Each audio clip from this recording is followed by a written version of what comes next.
There are haunted houses, and then there are places that feel like they were never meant for the living. Tonight, on The Misery Man, you're about to hear one of the most disturbing stories ever whispered in the small, forgotten town of Greyridge. A story about a house that stood on a hill, a house with a single room no one survived. If you think you've heard true horror before, you haven't heard this. Now, let's begin. The house on Briarwood Hill had been abandoned for nearly 40 years. Everyone in Greyridge knew why. Anyone who spent a night inside the upstairs bedroom didn't survive till morning. The first recorded death happened in 1979. A man named Harold Grayson bought the house at a cheap price, thinking the rumors were nothing but old small-town superstition. On his first night, he slept in the upstairs bedroom, the one facing the woods. He was found the next morning, lying perfectly still on the bed. No struggle, no wounds, just eyes wide open, staring at something no one else could see. Doctors called it a heart attack. The town called it the beginning. Years passed, and the house stayed empty. Still, people talked about it quietly, always quietly, as if even speaking about it would draw its attention. But in 1986, a group of teenagers broke into the house on a dare. They laughed, shouted, and claimed the stories were fake. One of them, a 17-year-old boy named Marcus, decided to sleep in the upstairs bedroom just to prove everyone wrong. Only Marcus didn't make it to sunrise. His friends found him frozen in bed, his skin ice cold, though the night was warm.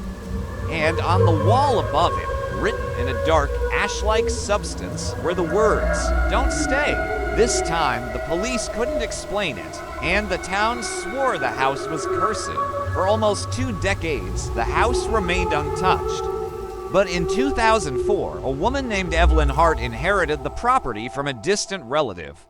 She didn't believe in curses. She didn't believe in ghosts. She believed in logic, in science, in evidence. So on her first night, she, like many before her, slept in the upstairs bedroom. Her husband woke up that morning and found her lying motionless, staring at the ceiling with the same expression as the others. And just like Marcus, there was something written on the wall. This time, it said, "You were warned." Evelyn's death made headlines across town.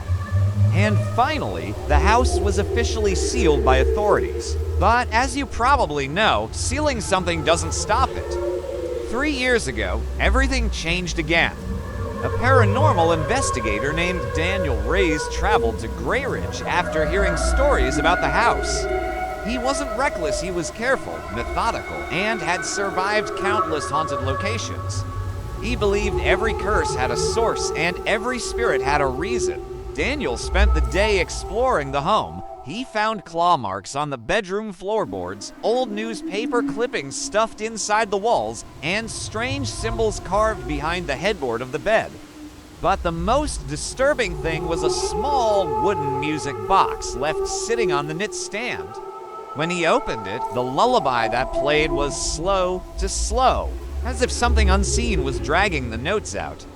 Daniel recorded everything, his voice calm, steady, confident, but his final recording, captured at 3:12 a.m., was different. His voice was shaking.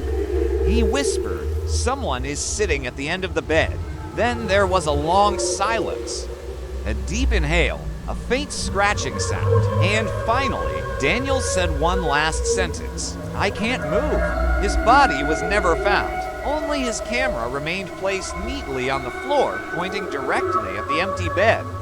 And carved into the wall behind the pillow was a new message: "You stayed." Since then, no one has entered the house. The local authorities boarded it up completely.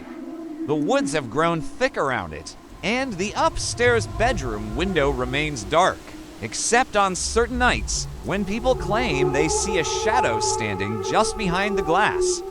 Some say it's Daniel, some say it's the others who never survived. But the oldest people in Greyridge whisper that something else lives there. Something older than the house, something that waits for anyone foolish enough to lie down on that bed. No one knows what happens between midnight and sunrise in that room. But one thing is certain, no one who sleeps there ever wakes up. If you enjoyed this story and want more terrifying tales just like it, make sure you hit the like button, drop a comment telling me what you think, and subscribe to The Misery Man for more dark and haunting stories. Thanks for watching, and remember, some rooms should never be entered, some doors should never be opened, and some stories never truly end.